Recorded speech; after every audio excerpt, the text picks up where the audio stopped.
Olá, boa tarde, como estamos, irmãos? Eu sou Saif, de Ansina África, vivo em África, assim estou em Bangladesh, estou com meu irmão Tanvir Hassan, estamos a conversar sobre muitas coisas.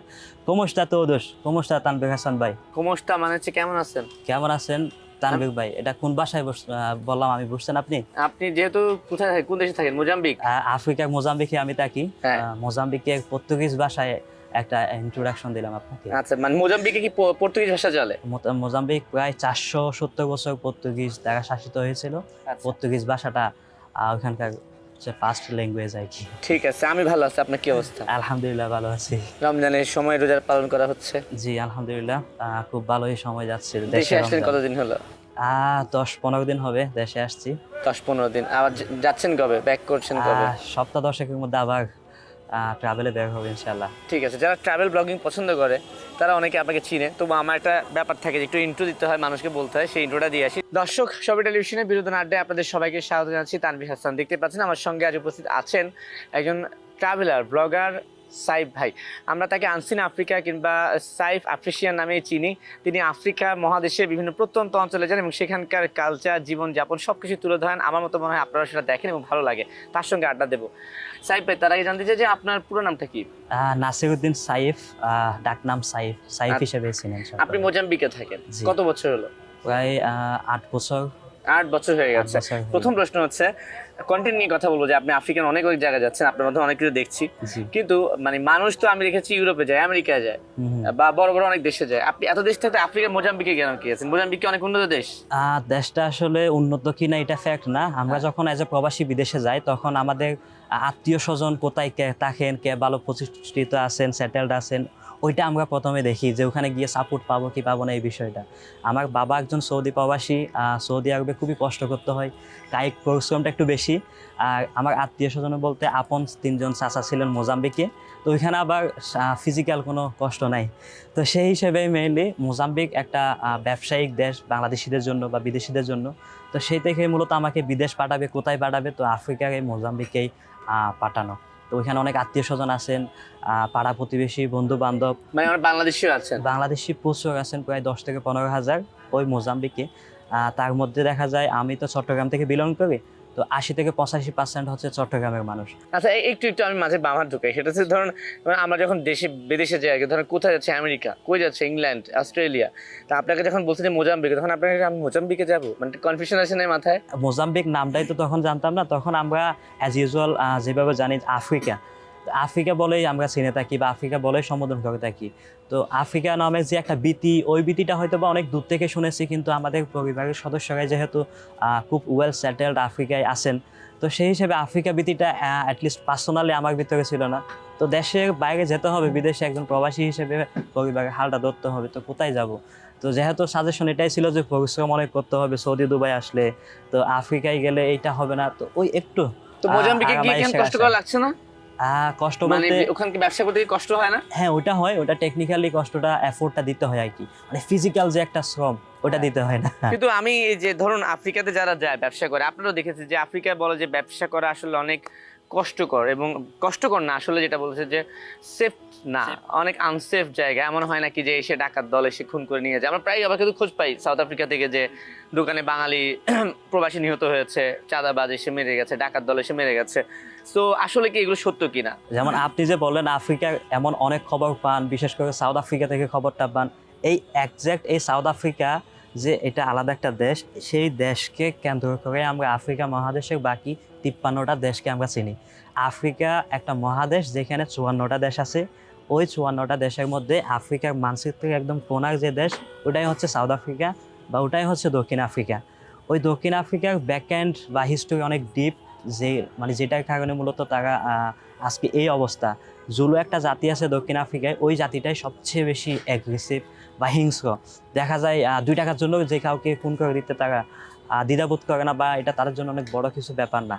তো দক্ষিণ আফ্রিকাতেই ওই জাতিটা সবচেয়ে বেশি নির্যাতিত, নিষ্পেষিত একটা জাতি। আচ্ছা, ওই জাতির সংখ্যাটা আবার অনেক বড়। ওই যে সাদা কালো যে ব্যাপারটা আমরা শুনেছিলাম, বর্ণ বৈষম্য, ওইটা মেইনলি দক্ষিণ আফ্রিকাতে হয়। আর ওই বৈষম্যের শিকার হয়ে ওই জাতিটা এত বেশি নির্যাতিত যে বিদেশি বা সাদা বর্ণের বা ব্রাউন কালার এটা দেখলেই মানে তাদের ভিতরে এই জিনিসটা কাজ করে আর কি। তো আরেকটা বিষয় হচ্ছে এটা একসময় তারা তাদের মানে নিজের যে ক্ষোভ এটা প্রকাশ করতে গিয়ে মানুষ হত্যা করতো। তো এখন দেখে একটা দারিদ্র সীমা তো অবশ্যই আছে এইসব দেশগুলোতে। আর ওই যে কৃষ্ণাঙ্গ যারা তাদের মধ্যে দরিদ্রের হারটা অনেক বেশি। তো দেখা যায় আমি আপনাকে খুন করতে যাবো, করবো না খুন, বাট খুন করবো এই কথাটা বললে আমি হয়তো এক মাসে এক বছরের আহার পেয়ে যাচ্ছি। তো এত কষ্ট করে আর কেন খেতে হবে? তো দেখা গেল কাউকে হুমকি দিলেই আমি আমার জীবিকাটা হয়ে যাচ্ছে, এরকম একটা ব্যাপার। আরেকটা ব্যাপার হচ্ছে যেহেতু অনেক বিদেশি ব্যবসায়ী ওই দেশটাতে আছে, পাকিস্তানি, ইন্ডিয়ান, বাংলাদেশি সহ বিশ্বের বিভিন্ন দেশি ব্যবসায়ী ওই দেশটাতে আছে। তো দেখা যায় আমি আপনার সাথে একটা বিজনেসের দ্বন্দ্বে আছি, তো আপনাকে চাচ্ছি যে আমার পাশের দোকান থেকে সরাইতে। আমি চাই না যে আপনি আমার পাশে দোকান করবেন বা ব্যবসা প্রতিষ্ঠানটা আপনি রান করবেন।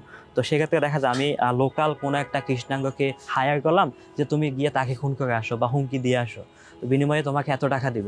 তো সে ওই কাজটা করে আসলো, তো পরশুদিন আরেকজনের জন্য করলো।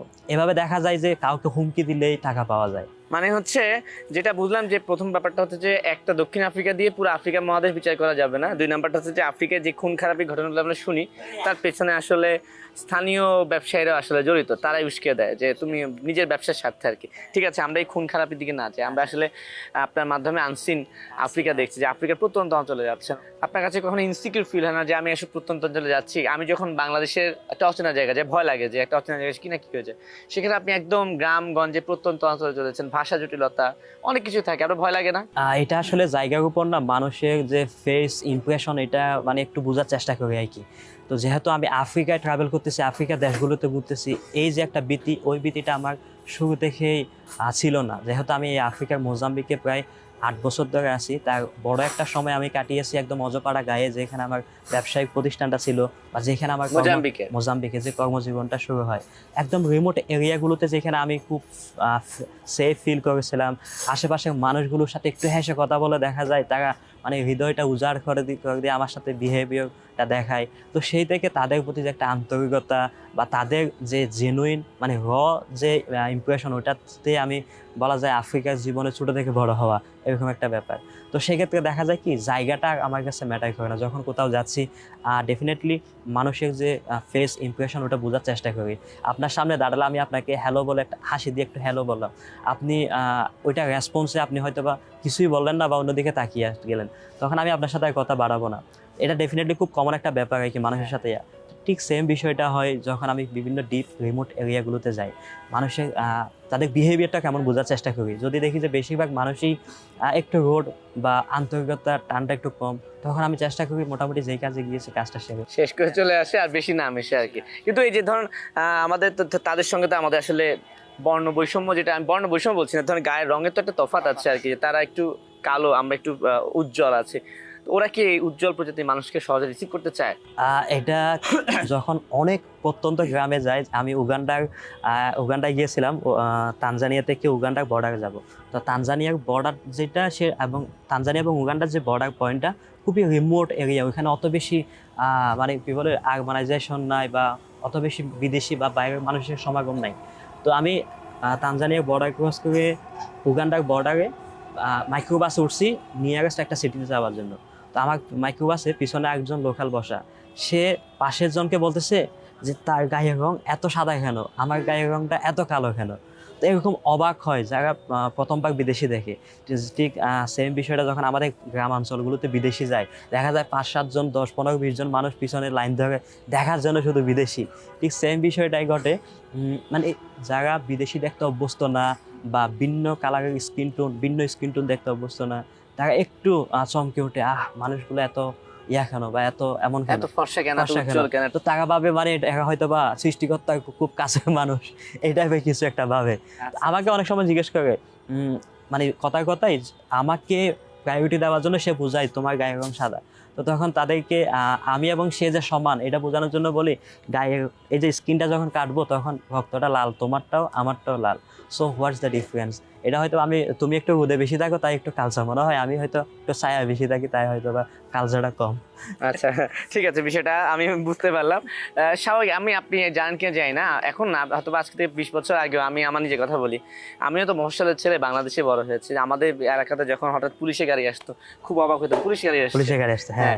তারপরে যখন হঠাৎ যে আমার মনে আছে ছোটবেলায় যখন বিয়ে হতো, মাইক্রোবাসের প্রথম সিটটা টার্গেট ছিল যে ওখানে আমাকে বসতে হবে। হ্যাঁ। তো তাদের মধ্যে আসলে এই ধরনের একটা কিউরিওসিটি কাজ করে আর কি। হ্যাঁ হ্যাঁ, এটাই। আপনি আফ্রিকার কয়টা দেশে গিয়েছেন?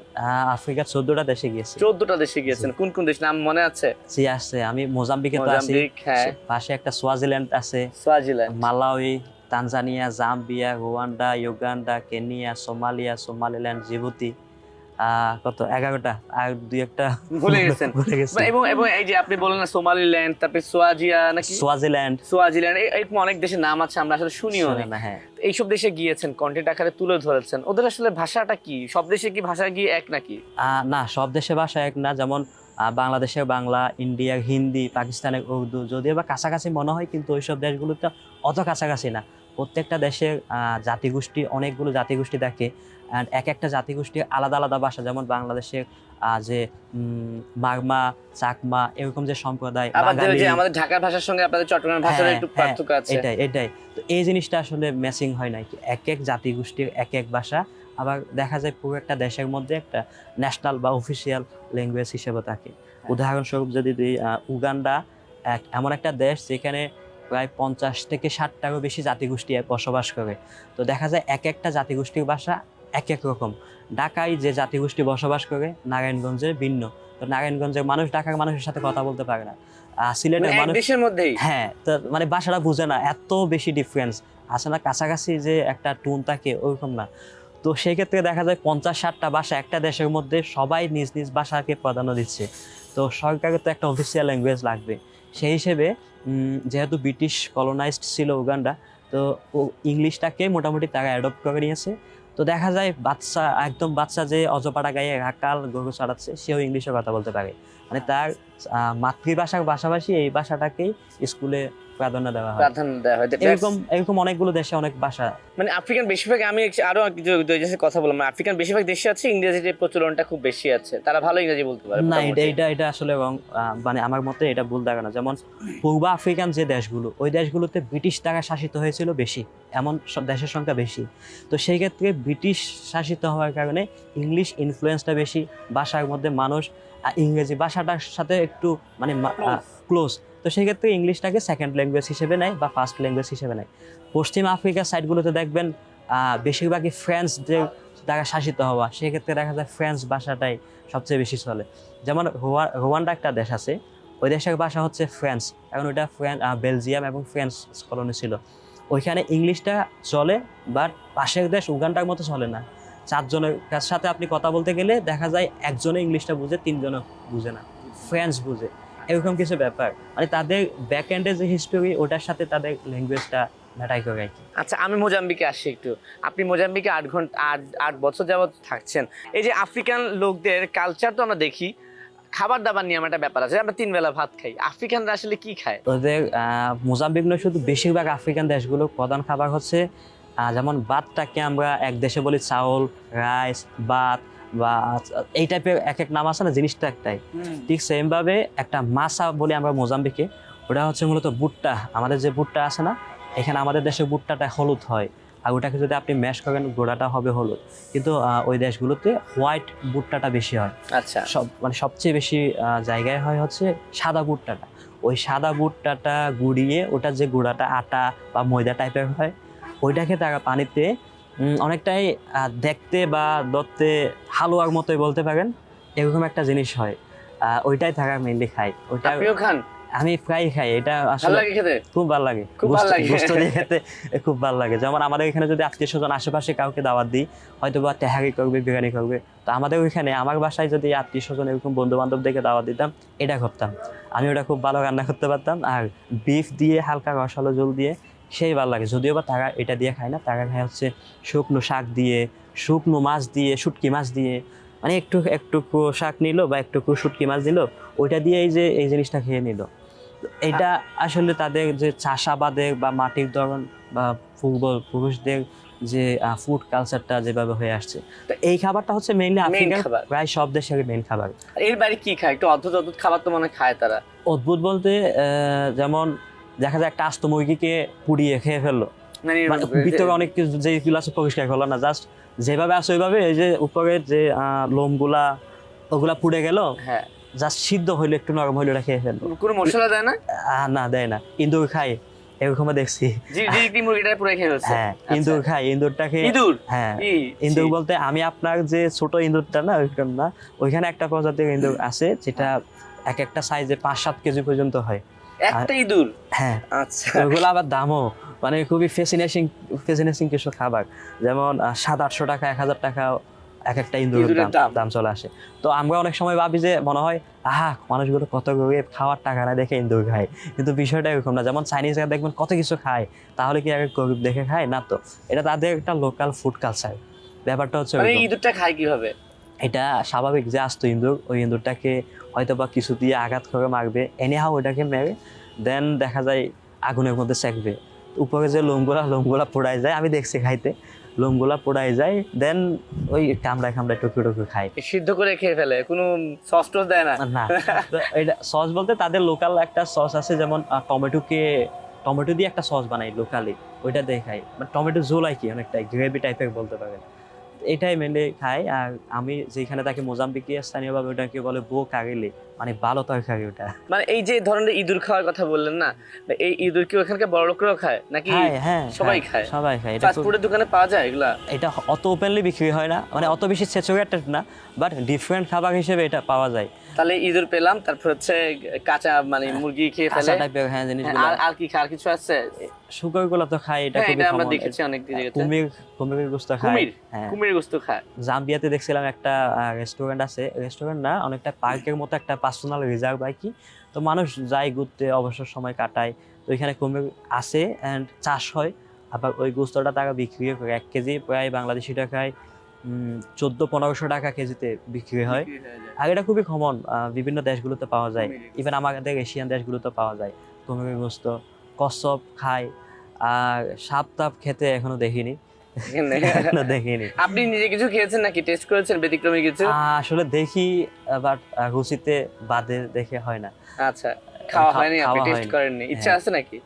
হ্যাঁ, আপাতত ইচ্ছা না। আচ্ছা, ঠিক আছে। আফ্রিকান দেশ বলতে কিন্তু আমরা মনে করি যে খুবই দরিদ্র রাষ্ট্র, হ্যাঁ, এবং আরেকটা বিষয় আসে যে হয়তো বা না খেয়ে আছে, খালি গায়ে, মানে খুবই দুর্বিষহ অবস্থায় দেখি, মানে এগুলো কি ওদের কালচার নাকি ওরা আসলে খুবই দরিদ্র দেশ? এমন না যে সে কাপড় কেনার সামর্থ্য নাই দেখে যে সে খালি গায়ে ঘুরে, এটা কিন্তু না। আচ্ছা, এটা তার লোকাল একটা কালচার। এক পৃথিবীতে প্রত্যেকটা জাতি গোষ্ঠী মানুষ স্থান কাল পাত্র এগুলোর মধ্যে বৈচিত্র্যতা আছে বলে পৃথিবীটা এত বিচিত্র। তো আমরা এক জায়গায় যাই কেন, পৃথিবীর এক জায়গাগুলোতে এক কিছু আমরা দেখি বলেই আমরা যাই। তো এটাই হচ্ছে পৃথিবীর বৈচিত্র্যতা। তো আফ্রিকায় এখনো অনেক হাজার হাজার বছর পুরনো আদিবাসীরা আছে, তাদের পূর্বপুরুষদের যে প্রচলন সেটা আপনি দেখবেন। মুসি ট্রাইব ইথিওপিয়াতে, মুসি হচ্ছে এমন একটা ট্রাইব, তারা কানের এই অংশটাকে কেটে ফেলে, এই যে কানের পাতার এইটাকে একটা চিকন ফিতা হিসেবে ইউজ করে, অনেক লম্বা একটা প্লেটের মতো করে তারা করে। এটা হচ্ছে মনে করেন তাদের কানফুল। টুটের এই অংশটাকে কাটে, এই অংশটাকে কেটে টুটটা অনেক লম্বা করে ওইটার মধ্যে একটা প্লেট ইউজ করে, ওটা তাদের একটা কালচার। হ্যাঁ, এরকম বিচিত্র বিষয়গুলো দেখা যায়। হাদজা একটা উপজাতি আছে তানজানিয়ায়, এটা প্রায় কয়েক হাজার বছর পুরনো। তারা এখনো পর্যন্ত শুধু শিকারের উপর নির্ভরশীল, শিকার করে তাদের খাওয়া দাওয়া সবকিছু হয়। তারা এখনো আধুনিক যুগের ছোঁয়া পায়নি, বা আধুনিকতার সাথে তারা এখনো পরিচিত হয়নি। আমি আপনার মতো ট্যুরিস্ট বা ট্রাভেলাররা যখন যায়, এই সেই এটা ওটা দেখায়, এইভাবেই তারা আধুনিকতার ছোঁয়াটা পাচ্ছে, কিন্তু বড় একটা অংশ কিন্তু এখনো সেই আধুনিকতার আলো থেকে বঞ্চিত বা দূরে। তো ওসব দেশে কি মোবাইল নেই, ইন্টারনেট নেই, বা ওরা কি ফেসবুক চালায় না? ডেফিনেটলি আছে, বাট তাদের পর্যন্ত ওই অ্যাক্সেসটা এখনো পৌঁছায়নি, বা তাদের যে লাইফস্টাইল বা culture, day to day life, ওটার মধ্যে তাদের হয়তো বা প্রয়োজনটা পড়েনি যে তাদের গোত্রের বা তাদের ফ্যামিলির কেউ একজন ওই জায়গা থেকে অন্য একটা জায়গায় গেল, কোনো একটা সিটিতে গেল, কোনো একটা গ্রামে গেল, ওইখানে এই জিনিসগুলো দেখলো। অর্থাৎ তাদের যে ডেলি লাইফটা খুবই লিমিটেড এবং খুবই আইসোলেটেড, যার কারণে এই আধুনিকতার ছোঁয়া পর্যন্ত তাদের যাওয়ার প্রয়োজন হয়নি দেখে এখনও তারা এই অবস্থায় আছে।